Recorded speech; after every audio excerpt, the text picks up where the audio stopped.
कहा जाता है कि एक दिन नारद मुनि ब्रह्मा के पास गए। उसने पूछा, हे प्रभु, आपने इस संसार की रचना क्यों की? क्या उद्देश्य है इस संसार की स्थिरता और दुखों का? नारद के इस सवाल पर ब्रह्मा जी हंसे और कहा, तुम्हें इसका उत्तर मिलने के लिए एक साधारण अनुभव करना होगा। ब्रह्मा जी ने नारद को एक विशेष प्रकार के पंख दिए और कहा, जाओ और संसार में घूमते हुए देखो। कुछ समय बाद मुझे वापस आकर बताओ कि तुमने क्या देखा।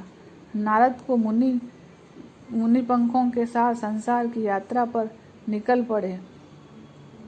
काफी समय बाद नारद मुनि वापस आए और बाहर ब्रह्मा जी से कहा, हे प्रभु, मैंने देखा कि संसार में हर जगह अज्ञानता है और असमानताएं हैं। लोग जीवन के उद्देश्य को समझ नहीं पा रहे हैं और बुराइयों में फंसे हुए हैं। यह संसार क्या इसी तरह चल रहा है?